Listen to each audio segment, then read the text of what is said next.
How's it going? Hey man. By the way, someone in chat was saying that I should listen to you go over the interview video. As many people, hate my own voice, so I Yeah. will be able to do that. No, I and tuned we've into we've been your listening to it stream. for like 3 hours because I go on tangents, so I Yeah, wouldn't I mean, recommend it. you're speaking to the devil. I do the exact same as you could Yeah. tell by that interview. Um, yeah, I mean, in when it came to that interview, like I thought we were only gonna be in there for like 20 minutes, and ended up being a very long call. But Jonah's a fun dude to talk to. I mean, first time Hmm. like really chatting with him, Yep. as well as you, obviously.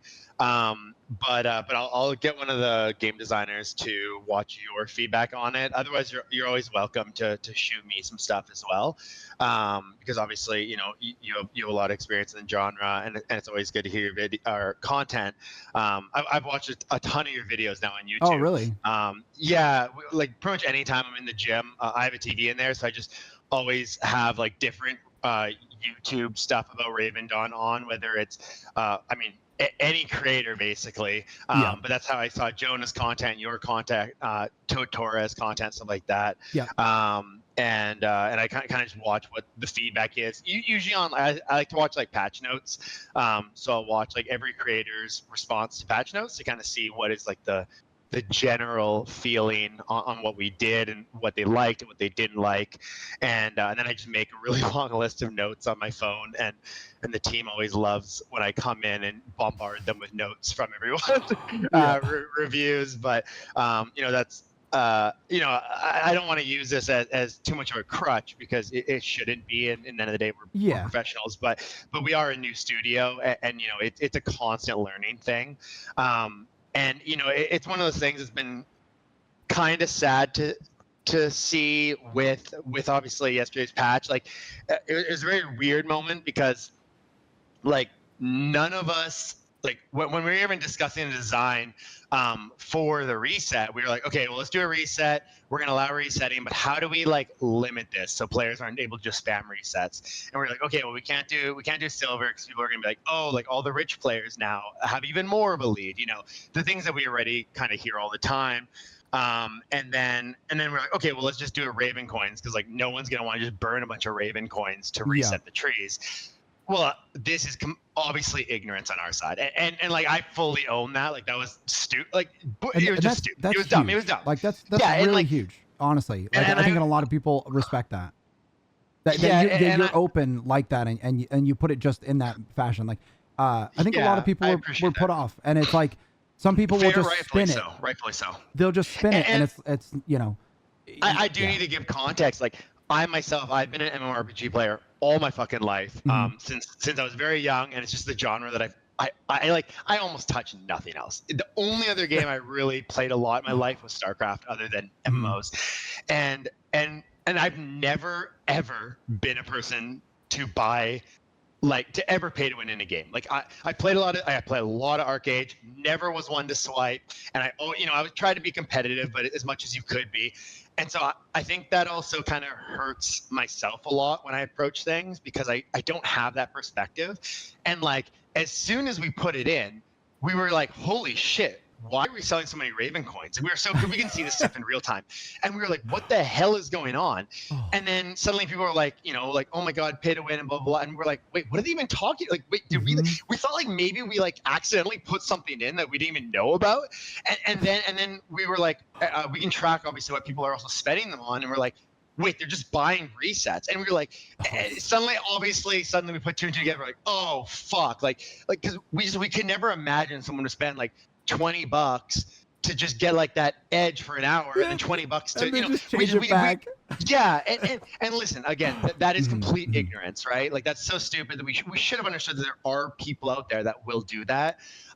In the end of the day, like the thing that's really tough to see though is like obviously like there was a million hate threads about us on every Reddit and whatever, right? And that's really sad. It's all, yeah, I mean it's part of it. Like I've been in that MMORPG subreddit Yeah. since years, like over half a Yeah, decade, and and so I know how it works. But I will say it is really sad that even as like a new studio, who I think we've done a lot of things right, there is just no grace. If you do one little thing, even if you walk it back instantly, it's like, nah, still fuck them. Like, oh, no. They were doing this intentionally. Like, they're trying. It's like, listen, we're not that smart. I apologize. Like while I think we have made an amazing game and we're doing really cool things, we don't have like a monetization team in the company. It's like, oh, do this a little bit and then do that. Like we're making what we believe is special and we're going to monetize to how we need to. But like, I can assure you, if we wanted to monetize, there'd be way better. And even if we wanted to monetize like in a gentle way, there's way better ways than that. And when it comes to like testing the waters, it's like one of those things. Like again, if really our intent was monetization, in that 20, like I said it in the chat, but we made more than that 24 hours, and we made it in a week. If that was really our intention, we would have just kept it in. Because listen, like we have the real-time player numbers. There was like, as much as people like, something that I've kind of noticed, and sorry, I'm going on a huge rant here. You're Apologies to the chat. I go on huge rants for like 50% of my stream. So like it's very weird to see because a lot of the comments that were like, kind of hating, I guess, on our decision, which don't get me wrong, it was a wrong decision. But a lot of them were already from people that clearly did quit, right? A lot of it was like, oh, I'm so glad I already quit. And even if you like, even reading through that MMORPG subreddit, which I know they say don't read the comments, but I care too much. I have to. It's a compulsive need. And reading through them, like so many of them were like, oh, like I already crossed this game off, or oh, I didn't play this game because of the land, or what. Like it was mainly already people that quit.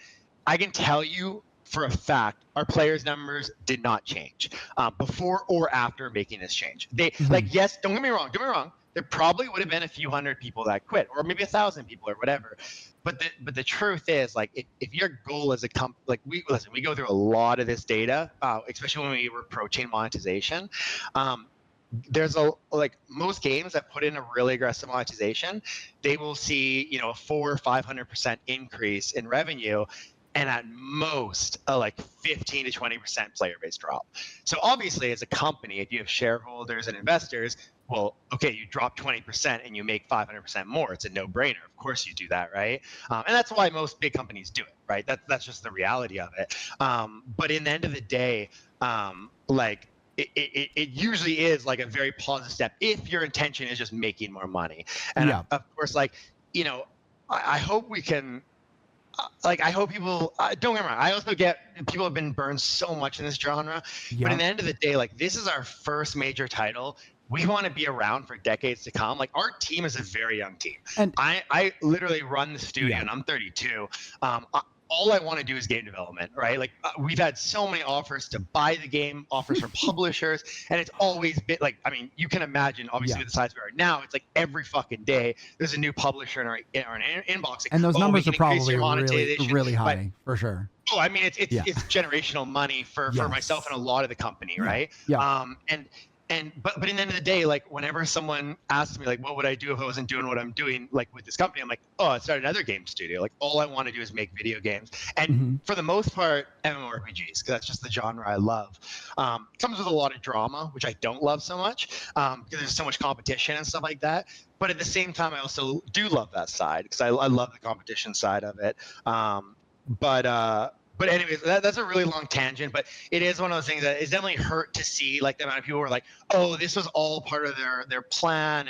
And don't get me wrong, a lot of teams, that is all part of their plan. So I totally understand when people go like, oh, well, if you've seen something 10 times before, it's pretty fair to see the 11th time and be like, oh, it's the same thing, right? That's a very fair way to look at it, but it still hurts, right? It's still like, oh, but we're not. That's not, you gotta filter some of that out, right? Because you've been around and you understand it. People are gonna get super upset. Like even yesterday, I was ranting a lot, but I was like, I'm gonna wait. I'm gonna see what they do. Yeah, and that's fair. And I predicted, was totally fair. I predicted you guys were gonna walk it back to a cooldown, and I was explaining why I don't think that's good either, right? You got people in other countries that can't do the exactly. So I was like, that's what I said you guys were gonna do, and you didn't. And I was like, I loved it. I was like, I before I went to sleep last night, I saw it. I was like, that's phenomenal. Like I didn't expect it, and I didn't predict it. So I appreciate that. And like in the end of the day, like we obviously, like it was late last night. Like yesterday was a crazy day.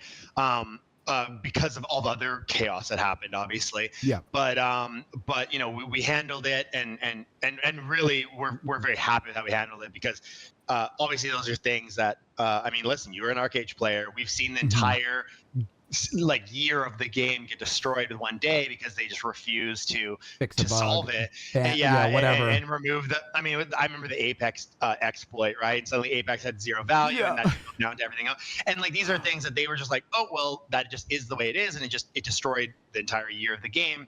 Where obviously, like, we were very much on top of it.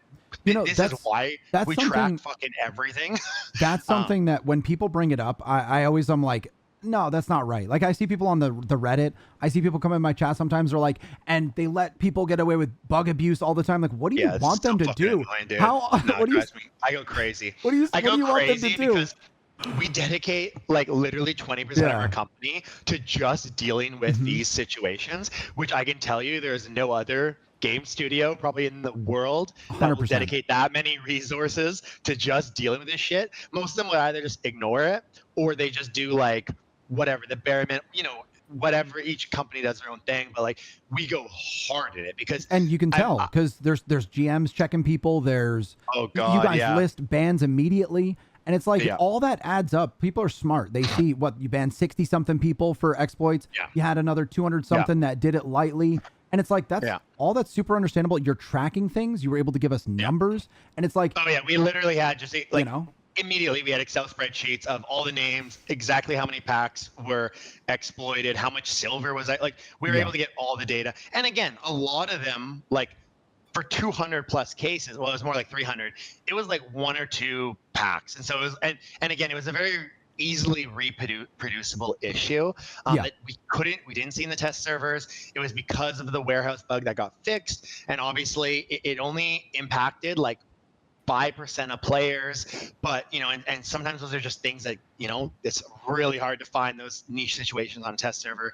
And however, obviously when you have tens of thousands of players, it comes up enough that it's obviously a problem. And you know, there was a few people that did like 80 packs, and they were just obviously insta permabanned. We were able to even like with 2 of them, they tried to move silver onto a bunch of alts. We obviously caught all their alts. The amount of tracking that we're able to do is insane. And the reason why is I've played so many MMOs that have been destroyed because the economy got destroyed. And I've always said that I think the most important part of an MMORPG is the community, and with that comes the economy, right? Because they kind of do need each other in many ways. And so with that, like, we spent like a year building up all these different tools to track every single trade transaction, every marketplace transaction, every like time that too much silver gets produced, we get a warning alert. Like we see everything. And so it's really hard to see people also like, oh, like lol, they don't ban people, or they don't. It's like, guys, it could not be farther from the opposite. And even with like botting, like, I mean, I promise you, there are very exceptional bots that have been trying to, you know, bot resellers, RMT, all this kind of stuff. The amount of botting that we have in Ravendawn is so minor compared to what it is. I don't think that's a huge issue, right? That's things. Well, it isn't because we spend 16 hours a day dealing with it. Yeah, exactly. Yeah. No, you guys are doing a good job on all those fronts. And I don't know how much you know about me, but I'm highly involved in Albion. I know you bring up Albion all the time. Okay, cool. So I made content for Albion for years. I actually work. I'm contracted by SBI, Sandbox Interactive, the makers.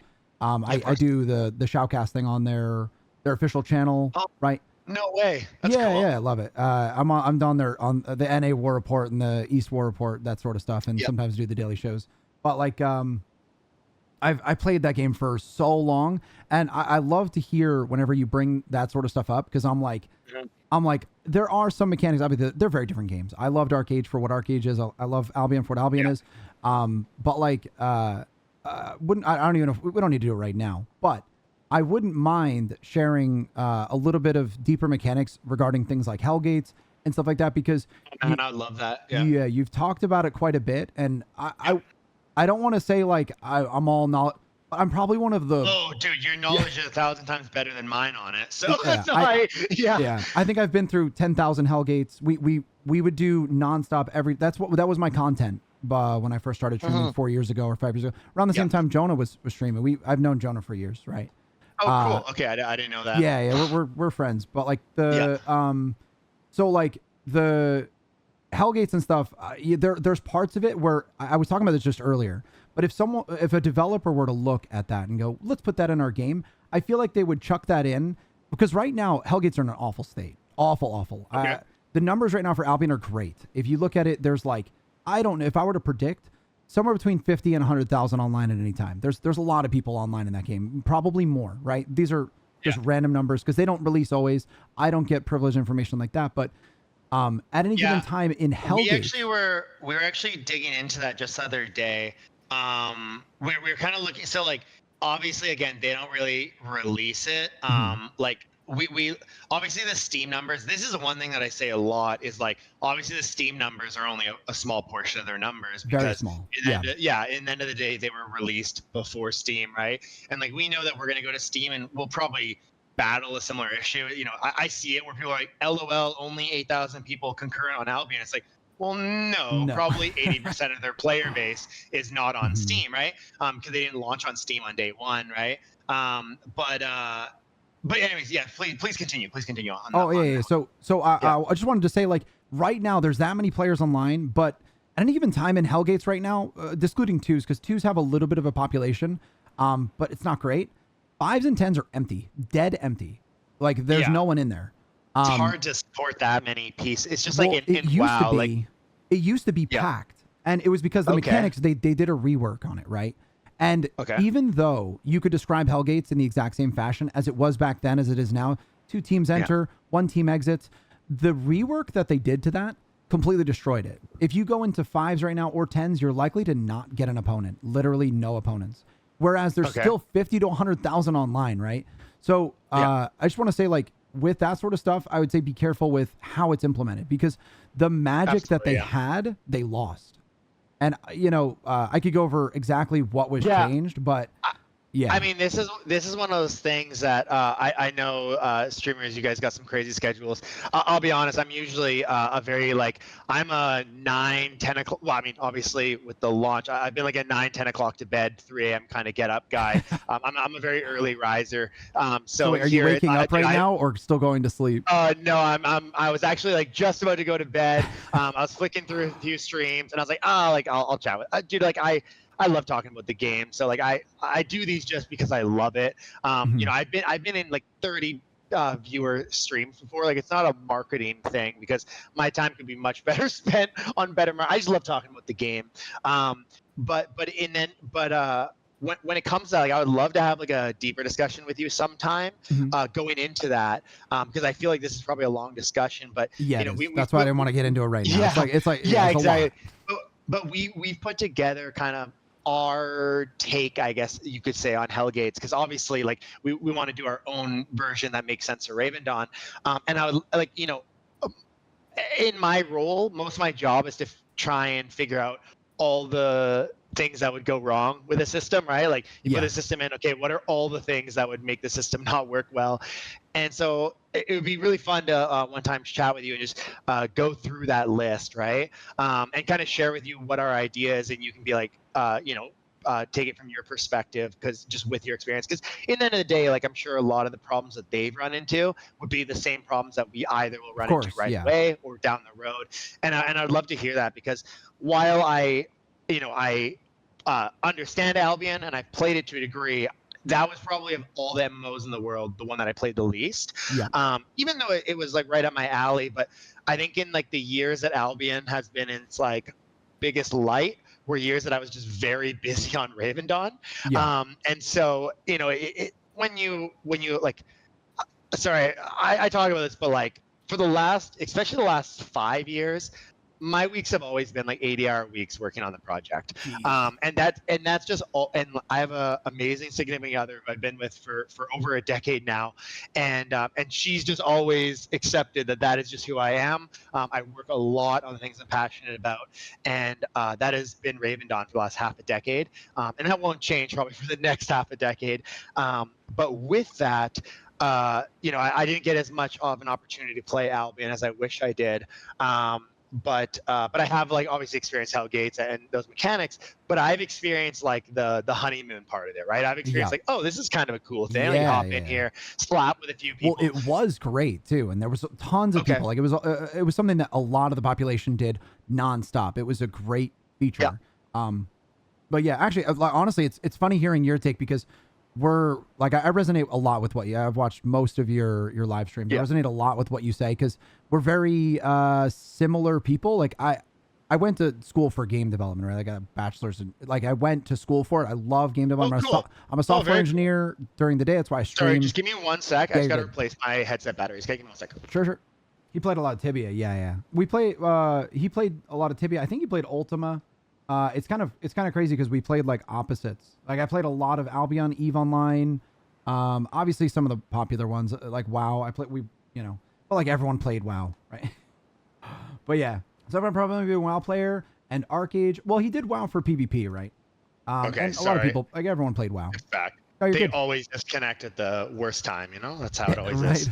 But no, I was just saying like it's interesting because we're it's like I'm super into game development. So hearing your take on it, I freaking love it, right? And I stream at weird times because during the day I work. I'm still a software engineer during the day. Oh, very cool. I didn't know that. Are you like docs on sharing that or no? Docs, what do you mean? Like, sorry, like, are you, is that public information or do you keep that personal, like where you work? Oh, where I work, I keep it personal. I don't. Okay, no, that's totally fine. It's not a game dev studio. I was going to go into game development and then it was more like game development or I have a big family, right? So I have 4 kids. So it was like game development cool. or. Congratulations. Yeah, thank you. But it was like game development or really good money. And I was like, well, that is expensive. That is the choice. Yes, that is.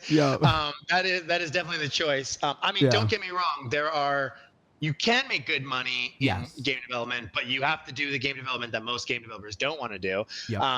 So no, I totally get your point there. And man, that is like, I know so many of our staff could make so much more money elsewhere, and they know that, and we're very open about that. Like we're not an idea. We do it because we love what we're making. There really is nothing else to it. And that's why, again, it does hurt even more seeing some stuff. But I also get it. And at the end of the day, it still is. It's still Reddit. It's still random Discord comments. Like it's still, at the end of the day, is I have a very thick skin of people being like mean directly to me. But when it's like talking about the game, it hurts a lot more. I think because I almost like identify more with the game than myself personally in a weird way.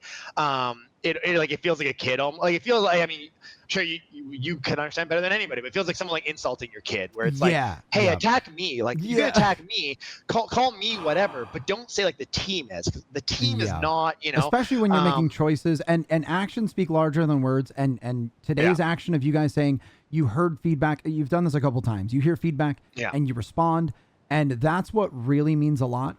And honestly, people are going to quit. People get. I say this all the time. People when they get bored, they attack the game. They find a reason to quit. Yeah, and it's like you're just bored. They find a thing to blame. Yeah. And listen, like I've played so many MMOs in my life. I would never like look back and be like, oh, I hate I quit this MMO because it's like no. For most of them, I just found a new game to play and like literally saying exactly what I say almost every day. I love it. Continue. Perfect. Well, and I was just going to say, like, I mean, I played, 4 or 5 launches of Arcade, Arcade and Shade, all the other bullcrap. I played pretty much all of them. I played pretty much every WoW expansion. Again, I'm not a PvEer. I've talked about this. I literally just beeline it to Arena. That's all I care about is Arena. Yeah. But I play every WoW expansion for Arena. I play, Final Fantasy expansions. Like, but all of those games, like, I play for a few months. I'm like, okay, I'm good. I'll like go like, wow, it's kind of always the same. I do about 2 months. I push really hard with my friends, push Arena, and it's like, okay, we're done. Maybe a new season comes around. I come play again. And I hope people understand that, like, it's okay to play Ravendawn for a couple months and be like, man, this game was so much fun, but you know what? I'm kind of good now. And it's like, dude, that's totally fine. I hope that, one day we do an update or a big expansion, or like, again, we have no plans this right now, so I don't want people in the chat to freak out. Like maybe a new world. Like, I say this all the time. The life cycle of Arcade, the life cycle of Arcade is fresh starts. And I always preface this with, like, don't think that playing right now is a bad idea, because there's going to be, like, some people will be like, oh, I don't want to play Tarkov because it's going to wipe. It's like, you play now, because every experience of these kind of games is a story. Every single time, every single time there was a new story. Yes, every time there was a new Arcade world. Yeah. And so, and like, no, sir, I was just kind of going to echo that. Like, at the end of the day, like, if someone's like, hey, I'm quitting because I don't like this, cool. Hopefully you come back and we change it. Or like, if you're quitting because you're like, I didn't get land. Okay, cool. Hopefully in the event that we open a new world, you're like, sweet, there's my opportunity to get land. Like, and don't get me wrong, like, we understand, like, the reason why we're adding the community land is because I talked to this in Jonah, so you heard my speech on it, but in the end of the day, we expect the 10% not to have land, not the 99%. It's a very different thing, and there was just no way that we could make either enough land. We obviously can't do it channel based, because if we ever shut down some channels, like, you know what I mean? Like, the worlds are really made to support 4 or 5 channels, 4 normal channels and 1 war mode. That's what the worlds were made to support. Sorry, go ahead. I was going to ask, are you considering doing areas that are just land-based, like Rakala or whatever from Arcade, right, where they added just an enormous amount of housing in a continent? Probably not. The bigger reason is, like, some people say how they don't like the fact that there's houses in the middle of the world, because it kind of, like, they don't like it. Some people love it, right? I personally love it. I think it makes personally also feel more enjoy real. it. Yes. Yeah, I think it makes the world feel more real, because there's actually little housing zones and stuff. I think that's really cool. But I also get the people who are like, oh, just give us more content. It's like, well, it's not like we had a bunch of content there, stripped it out and put houses there. The world is built around these. Yeah, I saw the comment I think you're referring to on Reddit, where someone was like, I wish they had just filled the world instead of. I've seen 100 comments of that. Like, instead of other stuff. Yeah, it's not like we had content that we ripped out. It's like, no, we just added big pieces of land between the 2 mountains. Like, it's not a lot of work. When it comes to, just, like, obviously we could just build a huge continent with a bunch of housing spots, add 1,000 spots in a day of work. But I think that does kind of the opposite, where I do agree, like, okay, well, now it doesn't really feel like a living world anymore. And I never liked that area in Arcade, because it did kind of feel like it suddenly, to be clear, I didn't like the housing zones much in Arcade at all, because I always felt like they were way too big. It always felt like, dude, my mind is so cooked the last month with just how much I've been working and not sleeping. Yeah. But, like, some of the zones in Arcade, like, you would go through them and you're like, oh, this is just, like, all land. And it just felt like that was too much. I was like, it feels like there's just no world, really. It's just all land. And I didn't like that.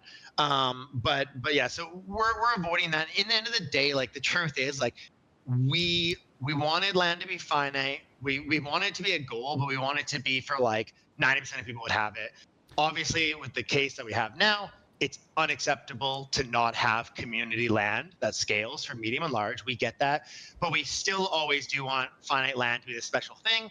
We just want it to be a very short special thing, right? So, like, it's like, oh, like, I could get finite land. That's cool. That's something I'm going to shoot for. But we also want it where it's like, oh, I don't have that. I'm all good. Like, it's totally fine. And that's where we come with that 5% margin, where it's like, listen, I get that there's going to be those people that are like, oh, 5%, like, oh my God, like, the sky's falling, right? Yeah. Well, those players that are that competitive probably will be one of the ones that get land, because if they're that competitive, they'll push to get it. I don't think it's the competitive player. I don't think it's the sweaty player that's like, man, I'm 58 right now, they're 60 and I need to catch. I think what it is like, you say you prefer the land out in the real world. So do I. So does pretty much everyone else, right? A lot of people like their half-hour teleport to Ravencrest, right? But like, the thing is people like having a house, and they feel like if they don't, they're missing out on some content, even if it's generally the same exact thing, right? So I don't know how much land would have to be added, but I do see. A lot. It would be impossible. It would genuinely be impossible. We would have to have, like, literally per world, we'd have to have 20 times the size of the world. Like, no there's way, like, I think 46. Oh, dude, like, it's not even like a reality that we can close that gap. It's just not possible. That's insane. Unless we had like 20 game worlds, you know? Yeah. But then the problem that comes with I don't like that either. I don't like No, that of either. course. And like, the truth is, like, we made the channel system because we're like, okay, well, if we can support, like, I'm gonna use Tibia as a reference. Like, if we can support like one world worth of players from Tibia, on one channel, okay, then we can do like 5 channels and have like 5 worlds. Because one thing that game suffers from is and so does WoW, and so does a lot of games, is a couple of worlds get really low on numbers, and then those worlds are just completely dead. Yeah. Where, okay, if you have like a channel system like RuneScape has, like that, well, you just close off a few channels, and it can survive that, right? Because obviously any MMO that launches, they see like a 90% drop of players in the first month, and that's totally normal because they're like, oh, like, we're gonna try this game. Oh, don't like the game, or they get 3 days in and like, oh, actually not really my style of game. Like, I can see where this is going. And then there's that 10% that's like, oh no, I jam with this shit, right? This is gonna be like, maybe they'll quit and they'll come and go, but this is like gonna be a staple game for them for the next decade. And that's one of those things where we expected the exact same, and like, we launched obviously with 10 channels on one world, or 9, I believe it was, on one world, and we were like, oh shit, well, that's not enough. Not working. And then obviously we scaled up, and then the next morning we launched new worlds. Literally the engineer team was working through the fucking night, setting up new infrastructure. It was a lot of fucking work. Also very exciting. It's got yeah. Oh, it was a huge blessing, right? It was completely like hyped through the roof the whole time. So that's why we were all working so much. It was a very exciting time, but with that, like, sometimes people will say like, oh no, like, sorry, I go into too many different tangents, but like, with that, like, we expected, like, okay, we'll open up all these channels and we'll eventually kind of get down to that 3 or 4 number. But in terms of like player retention, our retention has been impossible numbers that don't make sense how high our retention's been. I think that's because we are, 2 reasons. We obviously had a very small marketing budget. So in the end of the day, a lot of people that heard about the game, like, they heard about it from like probably a Discord group that already all likes that type of game, or a creator that already likes that type of game. It's not like we ran ads on like, an NFL game and just grabbed a massive audience. But then I also think like the people that would download the game, they're like, oh, I'm downloading a pixel art MMORPG. They kind of know what they're gonna get. So I think that's why our retention's been so high. And with that, like again, our worlds are kind of built for 3-4 channels. So when people are kind of concerned, like, oh, like, what happens when kind of players go away? It's like, okay, well, that's totally good. Like, we expect our worlds to have like 5 channels. Is kind of where we'd be at. Obviously, it's great that we still have this many channels so populated, like, especially during peak hours. During peak hours, we're still hitting queues sometimes on the war mode servers, and the other servers are like very close to their queues. So right now, we're obviously keeping things the way it is, but probably in a month, like, we'll be like, okay, let's close 5 channels on each world. You think it'll be a month? I feel like this is just from, I can't see the numbers, but I do feel like there are less the last few days than have been prior.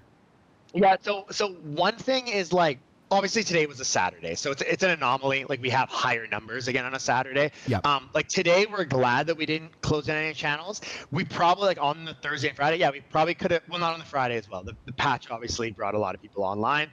The Thursday we probably could have had a few less channels. And don't get me wrong, I'm more referring to like 5 less channels, right? Like, scaling down quite a few. Like, we could probably remove, because keep in mind, you take down 2 channels and suddenly every other one goes up 10% in population, which is quite a large probably number. Enough, right? There's definitely a threshold where it's like, this feels empty. You also don't want too many people. Yeah. Yep. Yeah. And it also totally depends on the hours of the day too, right? Like at 2-3 a.m. Pacific time, like, we have like a quarter of the amount of players on, because in the end of the day, like, it's a game where there is an idle kick time. You get kicked. There is not like AFK activities. Again, the amount of bots are very, very, very low. Right now, based on our data, they've gone down to near non-existent, like 0.1%. And so with that, obviously, at nighttime, it is way quieter because there's just not a lot of people awake at that time. Of course. But then, we need to also consider, like, when it comes to channels, like these don't, we can't shut down channels without turning the server off. We can only open them up without turning the server off. So, like, obviously a dynamic system there would be really cool, where it's like, okay, later in the night, it cuts down to like 10 channels. And then, like, during the day, it goes back up to, like, 18, 15, depending on Seraphine or Angerhorn. That would be really cool. Unfortunately, we don't have support for that right now. And you've talked about you've talked about working on that in the past, which I think is good. Yeah, just be able to adjust. And that would be great, because definitely, like, later on at night and even some of those odd hours, like, okay, we could probably have 10 to 15 channels, like for Angerhorn, for example, right? And then during peak hours, 18, 19. But right now, like, if we were to cut it down to 10, the queues would be through the fucking roof. But then at nighttime it'd be great population, but during the daytime people would be pissed, right? And that was another thing. Like, even on the launch, people were like, "Oh, they're trying to milk people for patron by having queues," and it's like, I assure you, we're not. But there's it's one of those things. Like, sorry, go ahead. I have a question on the topic of channels. Yeah, please. Have you guys considered putting trade packing only to certain channels as a way to force people a little bit closer together? Yeah, I mean, that's an interesting idea. Like, the idea of having like a mini war mode channel. It's not actually like war mode or anything, but it's like you have to be on that channel for trade packs. Yeah, like the first 5 channels or 10 channels, even if it was just like half the channels were trade pack channels or something. Because I think a lot of people feel the same way right now. Like, one of the biggest complaints that I get from my chat is like, there's not enough action, there's not enough drama. There was kind of in the first few weeks, I was doing a lot of pirating. Right now it's hard to catch people. That's a separate topic, but it feels like there's very little, there's not enough volume. And I feel like there's still a lot of people, but the volume of people trade packing just isn't enough per world to really get some action. I don't know the solution, but that's... No, I think that's totally fair. I think, again, the hard part is, like, during the middle of the night, if it's on 5 channels, that's that's probably enough. Let's say it's on 10 channels in the middle of the night, 10 channels in the middle of the day. The people at night are still going to have a way easier time. So we'd probably want something that's a little dynamic there, where it's like based on the amount of players, you can go on certain worlds. Those are things that become like really hard to really figure out what that's a lot of development is. That's and testing. I think the idea obviously makes a lot of sense. I think there's a little bit better ways we can do this. There was a few ideas I talked about with Jonah that I think are really interesting, and again, obviously we're aware of this, and I talk a lot about like ways to encourage organic PvP, and that has always been my philosophy when it comes to PvP. And I agree with that entirely. I will say there were certain things I don't even remember off the top of my head what you guys. But like there were certain things I didn't agree with, or I had my own take on it. For sure. But yeah, I agree with exactly what you're saying right now. Because I'm happy to discuss. Like, maybe chat remembers something. Because I'm not here to avoid any tough questions. I remember. Well, one of the big ones obviously is fishing. I definitely feel like so I strongly feel, and I don't know what the real answer is here, but I strongly feel there's a big mistake in whatever poll was done to remove the trade packs from fishing. Because I don't know what it is. Like, I don't know if someone botted that poll or if it was just like worded in a way. So this was this. Well, I assure you it wasn't a botted poll. We do straw polls for like really chill polls that like don't like, they matter, but they also like it's not a huge deal. We use Typeform for the ones that really do matter, and we require putting in a character name. So we can assure you it was not botted. Yeah. I think it's more the fact that back then, when we were in like open beta, or this was right before the open beta, it was in our second last test, and we changed it for the open beta. And there's a couple things with this. One, our community was smaller, right? It was like I think it was like 3,000 people at that time. Like, it was way small. Oh, that's actually bigger than I thought it would be. But keep going. No, it was a little bigger. I think it was like 5,000, but it was still very small. Yeah. And that community was not at all like, there was no crossover from like Arcade or Albion or anything like that. Like, when we it was kind of like a little bit cool, but also, and like it was interesting to see when we got more popular, everyone compared us to like Arcade and Albion and stuff like that. Compared to before, like, no one ever said that, even though obviously I've taken a lot of inspiration from Arcade, because I did really love that game. Yeah.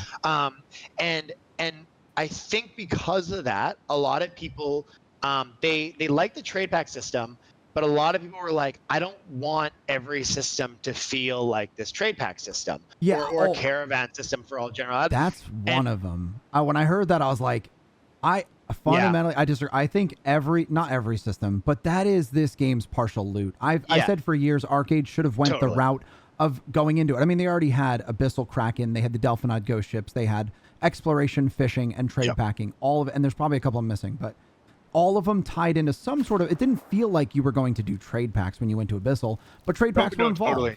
You know, and yeah, they were like it almost felt like a byproduct eventually. Yeah. And I think I think that's great. And we talked about it a little bit with the world bosses, obviously, because that's a situation where I think trade packs can be a really cool byproduct, right? Mm-hmm. And don't get me wrong, like, listen, I was a fisher in Arcade. That was always my favorite thing to do. I love fishing in Arcade. I told like a story with Jonah about fishing. And I loved that trade pack feeling of fish. I thought it was so cool. And so for me, this was probably one of the hardest like gulps or ego hits, was like, okay, I think we should change it. Making that decision, that was very hard for me because I loved that system, and I really loved everything about it in Ravendawn as well. But it was one of those things where it truly was. Like when we say 95% in the poll, it was also 95% of all of our feedback was always like. And again, it was probably because it was a different audience. Maybe if we did the poll with like our current audience, it would be more 50-50 or something. Who knows? I don't know. You don't know. But, and I don't know either. I will say I have no clue, but I do know that certain players would say. And also like when you're from what I understand, the closed beta and the open beta were a lot of testing from players from Brazil, and I feel like every culture sometimes does play games differently. For sure. Like EVE Online has like a Chinese server. Well, that's closed now, but like the Chinese server and the Serenity, Tranquility, or whatever, the two of them operated so differently. Like the way the politics played out on one server compared to the other, and it's because different cultures operate completely different. Some of them like mechanics different than others, and so I don't know if that played an account into things. It very well could have. I think there's a lot of things that play. Like again, the way that the feedback was kind of done, it wasn't. It was like.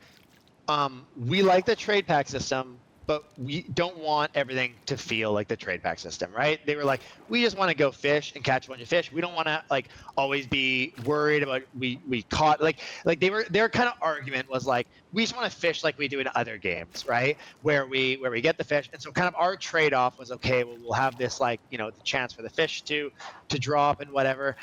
Don't get me wrong, like I think there is because obviously like it was a big rework to change it from like a trade pack type system with fish to the way it is now. It was obviously like basically redoing the entire system.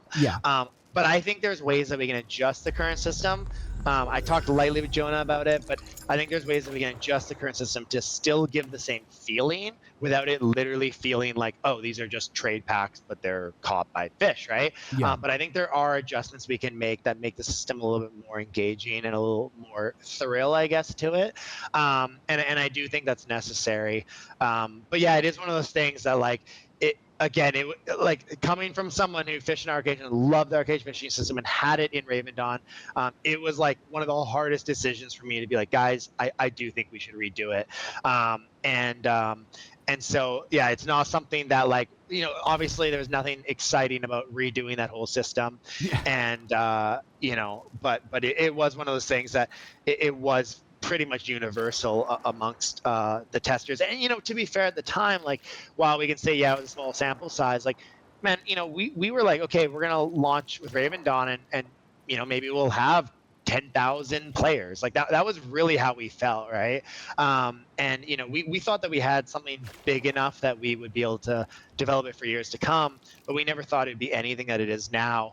And you know, that's another thing, like, you know, part of why we're scaling up so aggressively is because we're like we're good, you know. Well, and who knows? As long as you the important part is as long as you understand, and you do, right? You understand the problems with it. I think it worries people sometimes when they just see like a 10% increase, and it's like, you know, that's not going to fix it. But you get it, right? You're explaining it in a good way. Whatever you decide to do with it, I think will be, you know, as long as it changes to be more risk, more rewards, something a bit more action. And totally. I understand that you need to take care of the casual audience too. And these are band-aid fixes, right? Yeah. Like when we say like, oh, we're gonna buff fishing by 10% and this by 12% and stuff like that. Yeah. Like those are band-aid fixes, and we admit to that, because at the end of the day, like if we have 92 other things to tackle, but we also want to just make fishing a little better for the time being. Obviously, it's not in a perfect state, but it's better than not doing it. And those are changes that we can make in, we do an hour of going through the numbers. We make the adjustments, a little bit of QA. They're very easy to test compared to, obviously, if we, did a huge rework. Obviously, those are things that take a couple of weeks, right? Because they take development time, they take design time, they take QA time, blah, blah, blah. As you know, better than anybody. So whenever we approach patches, it's kind of like, okay, what are the major things that we put in this patch? Like, what are the major things we have to tackle? And then what are the things that we can just band-aid for now, right?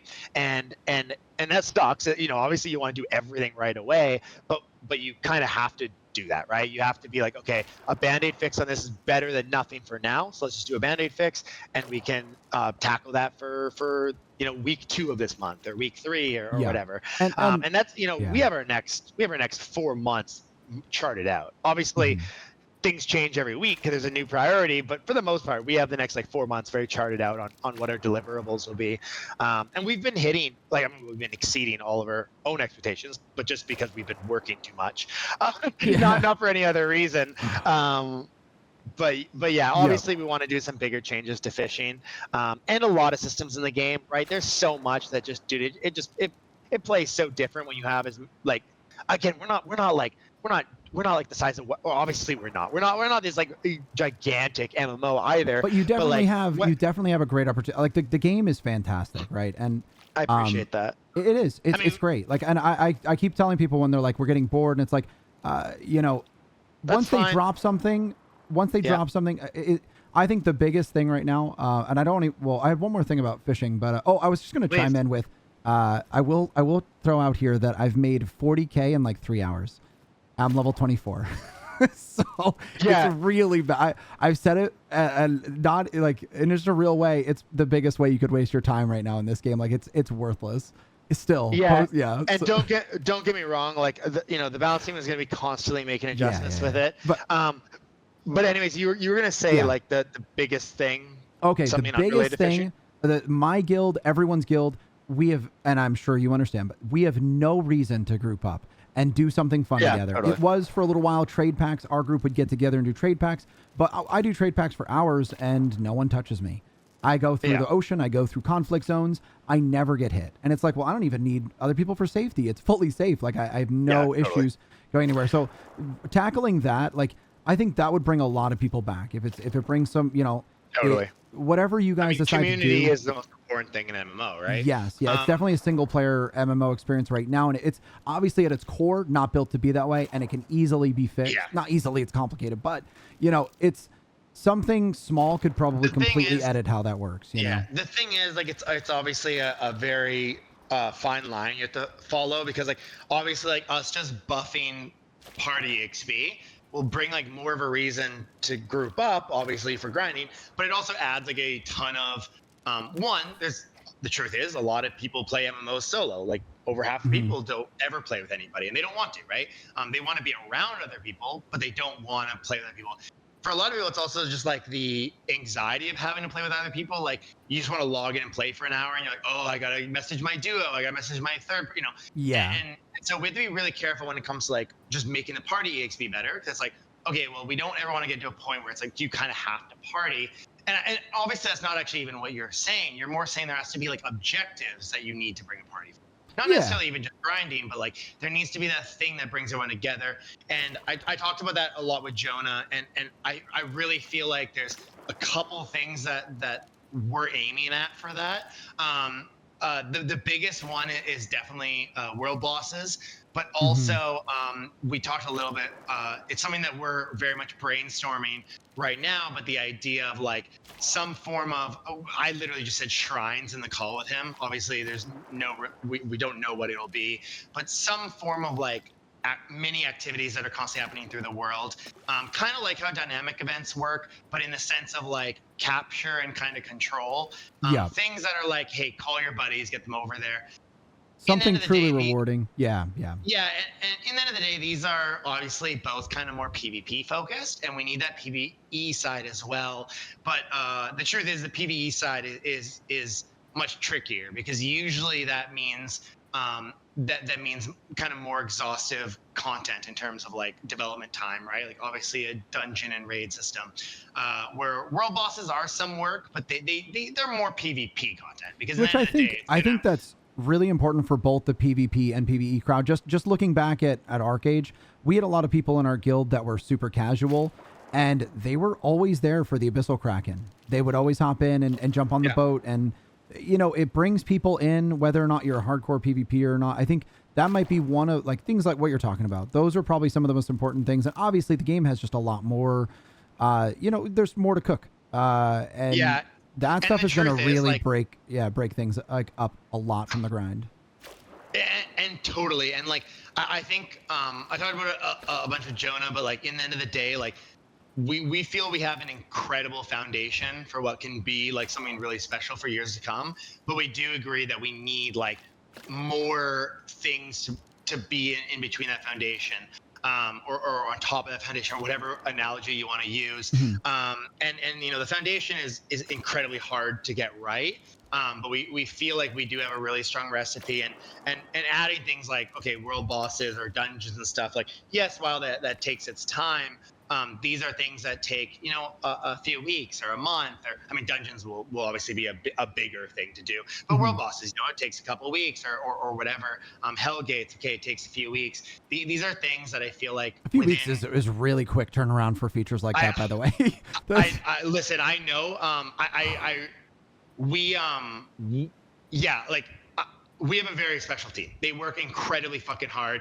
Don't get me wrong. You could tell. You guys are churning out content. Because,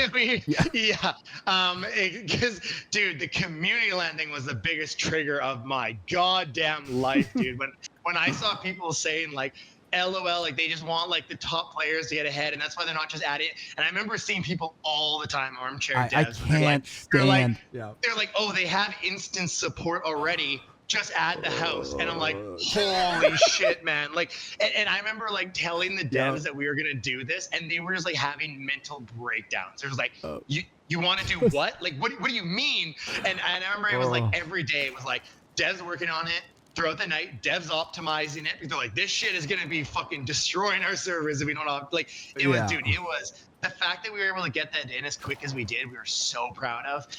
And the truth is, the medium and large housing side now is actually quite easy, because we already built out support for it when we made the changes to add small houses. And so that'll go pretty smooth now. But man, what we did in that short turnaround, like any dev right away is like, holy fuck. Like, because it is, again, this is tens of thousands of the same house. That is fully customizable, editable. You know, you can have like 100 objects on it, and it has a save across 20 channels. All and it could potentially. You've said this before, but it could potentially introduce an exploit. I don't think people understand. I get people all the time. They're like, dude, you could simple number change, dude. 5 minutes. I'm like, dude, one simple number change is going to take a day or two.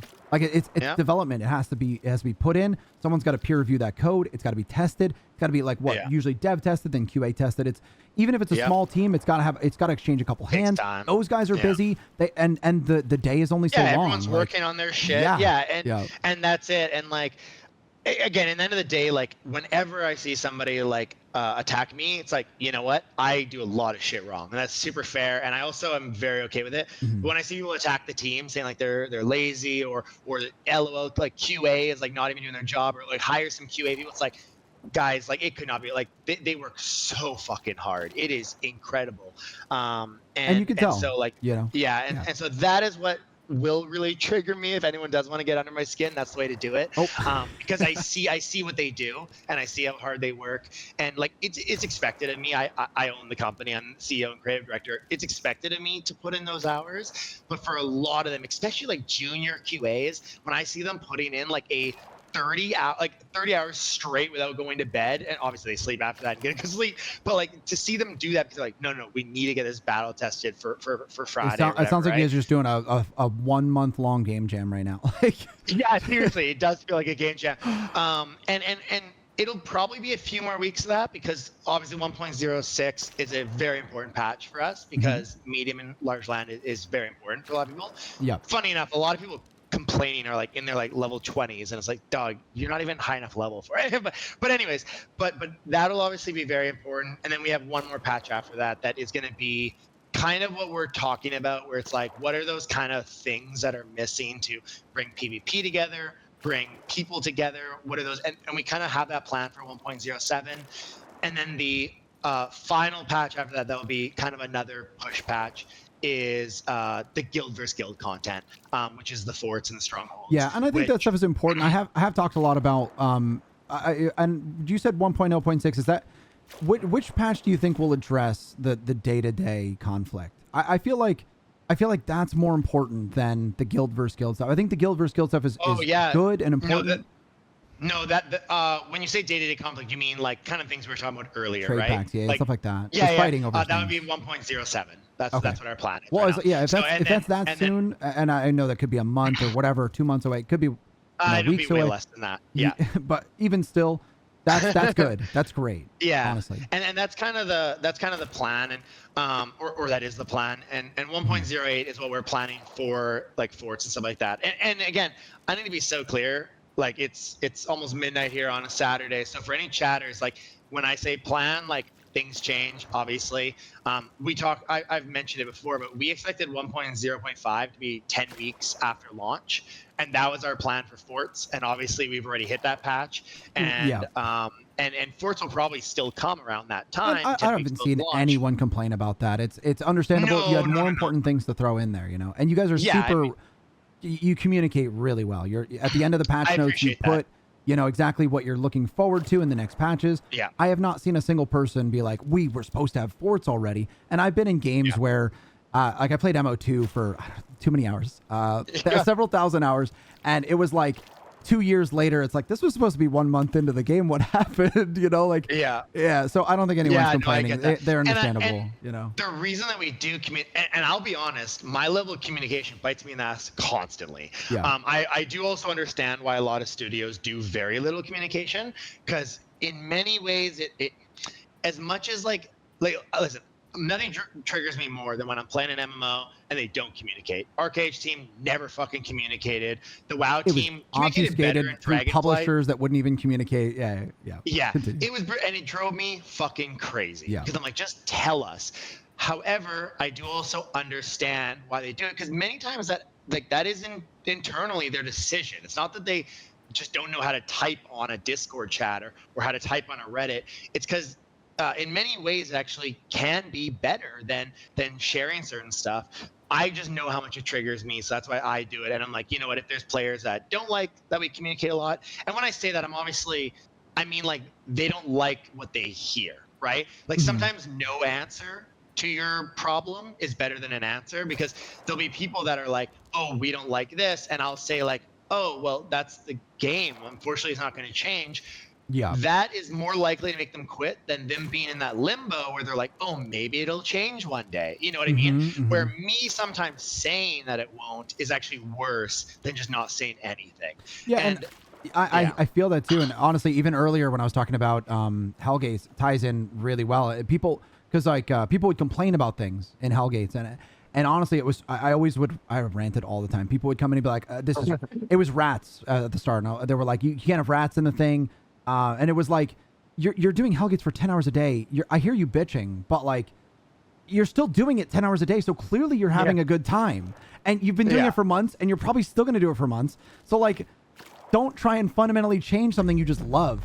It's totally like, agree with that. So no answer would have been better than what they did, but so it's one of those things. And like, I deal with it all the time. I understand that. And also like, sometimes I also say stupid shit. I get that too. Sometimes I'm like, I'm a little frustrated. I'm a little heated. Someone says something stupid in the tavern, and I just respond in a very sarcastic way or a rude way. I think a lot of people like that. Honestly, I know. To be but fair, some people will take it the wrong way. But especially if they're on the other side of it. If they're on the receiving side, they really don't like it. Yeah. But I also think a lot of people see that and they're like, oh shit, like he's one of us in a lot of ways. Like they said something really stupid and he acknowledges that it's really stupid.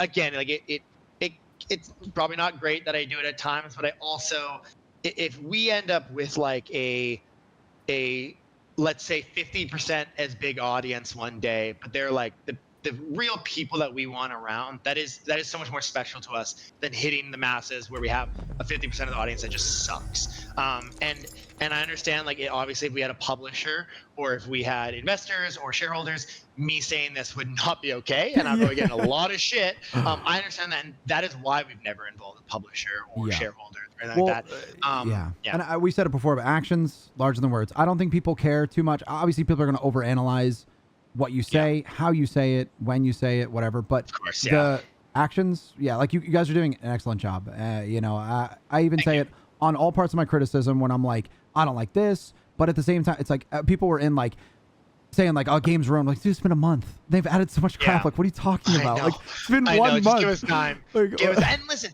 every Albion player knows too. Like, listen, Albion, when it launched, it was not. It was an okay game, but it went a long ways after launch. And I'm not talking after launch, like a day after, a week after, a month after. It's like couple it's years still after going very strong. It obviously has a different audience in some ways. A lot of the old players are still there. Like, I cover the ZDZ action, the large. Those guys are still the same guys that were there at the start. So there's obviously a lot of over the years player retention, but a large part of the player base obviously shifted to mobile as well.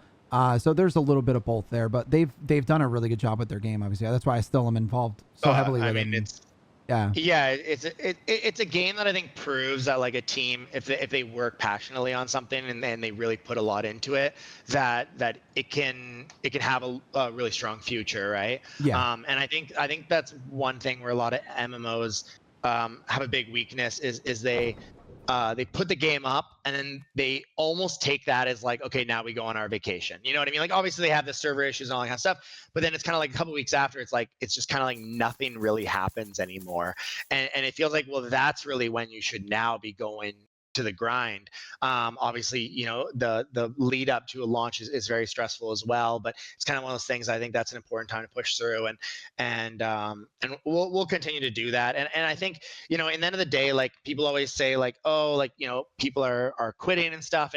And again, to be clear, like, obviously we don't have the same numbers we had on literal launch day. I mean, shit, on launch day, people like Jukes and Alan Zoka, and like Alan Zoka has like 21,000 concurrent viewers when he was playing. Like, obviously we don't have those numbers from launch day, but like, the numbers we have right now are still 15 times higher than we ever projected that we needed to be like a long-term sustainable project. Like a project where we're like, okay, we have the user base to support this game, we have the revenue to support this game, and like, we could lose still 90% of our audience and be totally fine, which we don't expect to, because a lot of people playing at this point, there's a lot of retention there, obviously. Like, if they're still playing this type of game, don't get me wrong, like, they might burn out, but they're the type of people that likely, when we add in features that they like, they'll come back, right?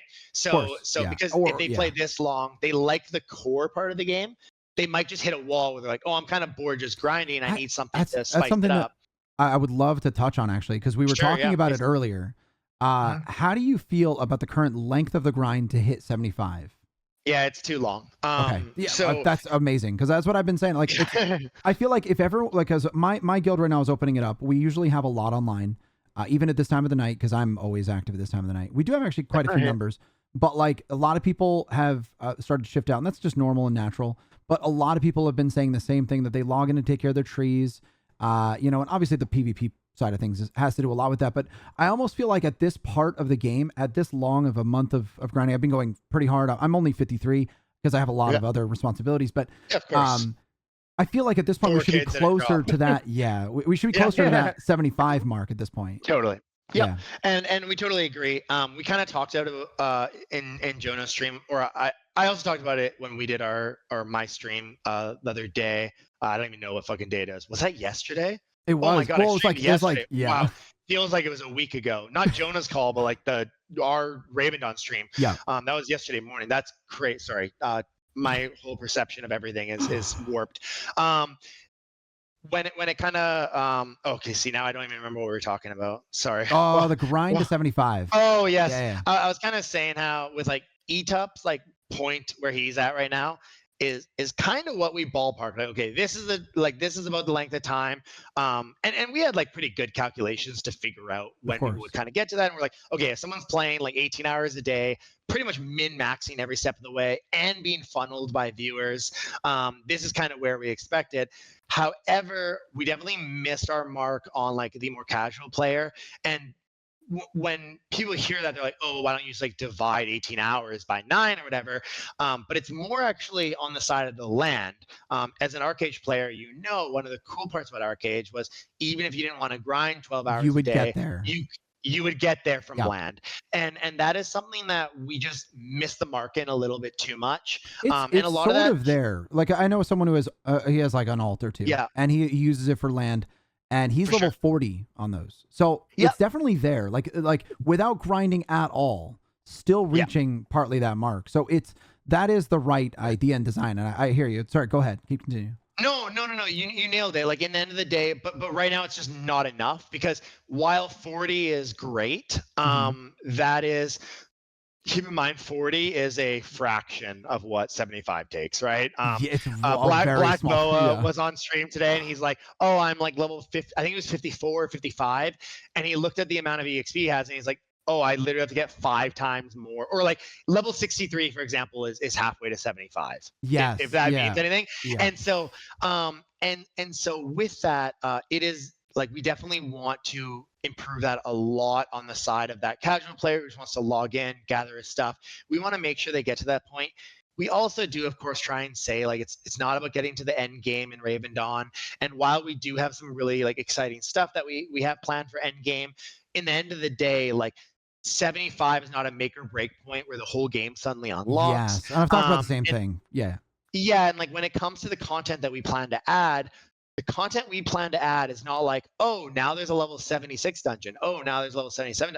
Our plan is like, how do we bring in content that is relevant at every point of the game? Yep. And the level is just a byproduct of playing the game, right? Yeah. And so the good parts it's of kind of like BDO. Yeah, kind of like BDO or Arcade. Yeah, same idea. Like it's more of a byproduct of where you're at, and so that's an important part, but that doesn't change the fact that people are also like, oh, I want to get to a legacy spell, which is fair. Yeah. And if you're a casual player, right? That's the big important part. Is like in Arcade, it was a lot sooner. It was like some of the more sweaties were there in 4 to 5 days. Oh, and it was a little too fast. But like the casual player was there in a couple weeks, and it wasn't the end of the game, right? Obviously, there's a lot more, and this game has that element already. It's got. You can pass 75, and we're going to need those points to put into our legacy. So there's still going to be a lot of grinding past the top. For sure. But just you require that change in something, right? And like, oh, I've hit this mark. I got something new and cool.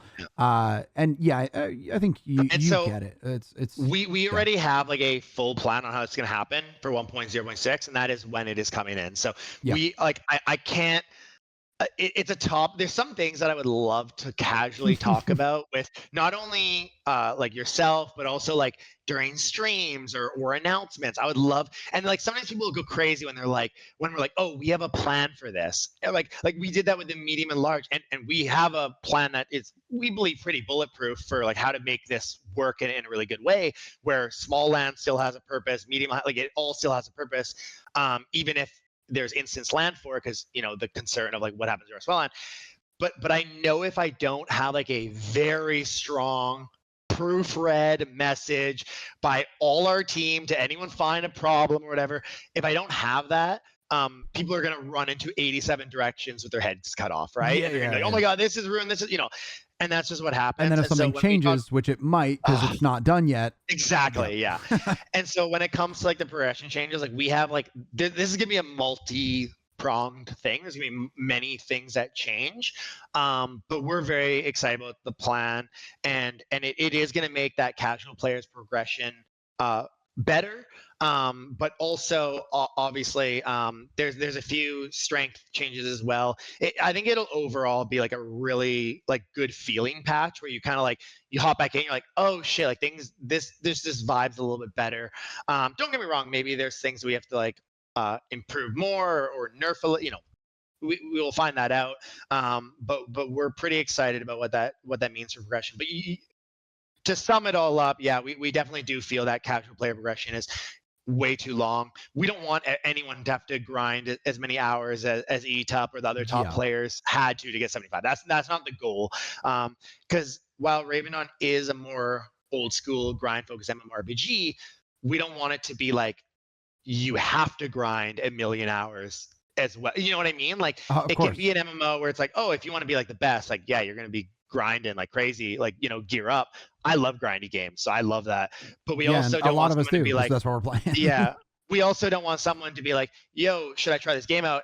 And you have to respond like, yeah, only if you're down to grind 12 hours a day. You know what I mean? Like we don't want that either, right? So it's kind of finding that balance and making sure. And right now the balance is way too far over to the grind 12 hours a day. So get super sweaty. And so we definitely need to kind of like correct that a bit. And 1.0.6 we'll do a lot of that. And if there's anything else to do after that, we'll do more. So that's huge. Cool. I don't want to keep you too long. I'm sure you want to go to sleep. Why don't we do like one more question? If you have something, or your chat has something, I don't want. I mean, we can always call it. We can always call it, man. I have a lot of other little things. There's things on crafting that I have. Did you see the post I made on Reddit? I know you watched the Reddit.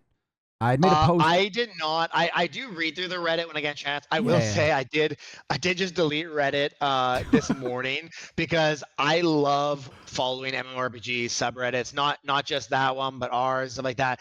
And it was just getting to the point that it was hurting a little too much. And I was like, you know what? I just need to disconnect for a little bit here. And I usually read all of the hard feedback, like even when people are just literally saying how much they hate, like I will literally read that because I still think there's some value in that. But it was just a little too much. I was like, I need to disconnect, especially when I was seeing the people saying like, oh, this was all intentional. They just wanted to see if they could do this and get away. Like that shit really did sting because like it could not have been farther from the truth, and so that hurt a lot. I think more than it probably should have, but at the same time, like I'm still human, right? I get those kind of things. I get it entirely. I'm online 24/7, and even though you're like, oh, whatever, people are gonna make fun of me, but like it's sometimes you get it, and it's like it bothers you, and then you have to step back and go, that shouldn't bother me. I get it. Totally. You're human, and I did have that moment today. I was like, I took a step back, and I was like, wait, hold on, like we have an amazing game here that so many people love. We did way bigger than we ever could have imagined. Like, what am I like? Okay, some people don't like it. That is what it is. But it's not like we launched and we have like a tenth as many players as we expected. Like that would probably fuck with me, right? But it's like, listen, we have something special here, but we do need to improve. And it's better, instead of harping on that, it's more important to just get back to work and take care of those things.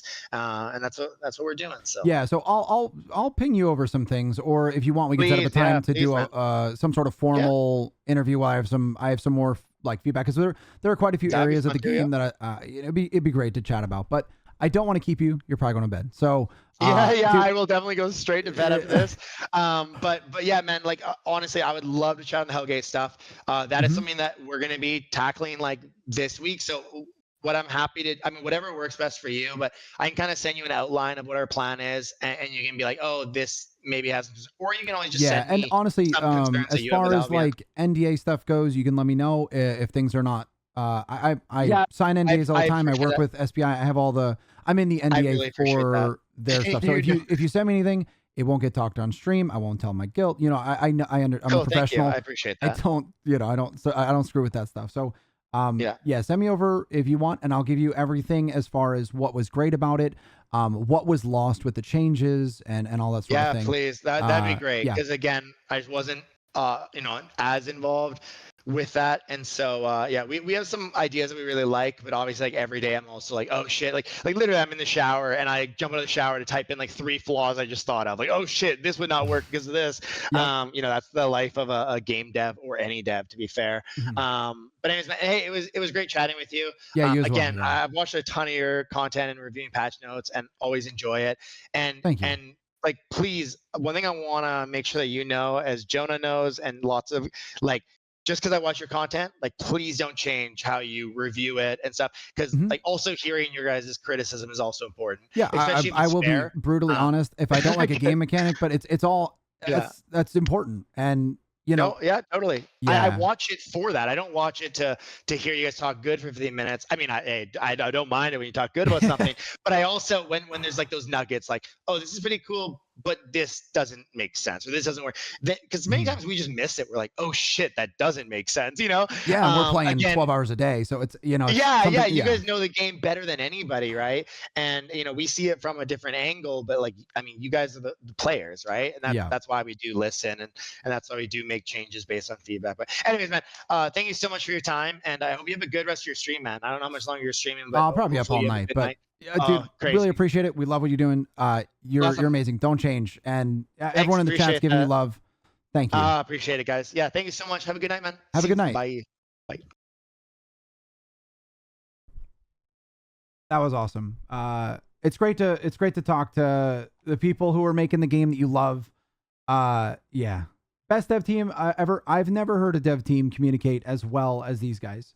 Niter does an amazing job at just keeping up with everything that people are saying, for better or for worse. So yeah, huge. It's very appreciated. I appreciate being able to talk to you if you're still in here, and the community loves to hear from you. So that's great. That's great. And honestly, all the people that may or may not or are getting burned out or whatever, I think everyone unanimously agrees game is amazing. And when you drop stuff, they'll be back. I plan on continuing to play, even if we play other things a little bit here and there, because burnout's real. And we've been playing a little bit of Helldivers in between, but I love the game, the direction it's going in, and we plan to play it for a long time. That's why I'm making video content for it. I love the game, you know?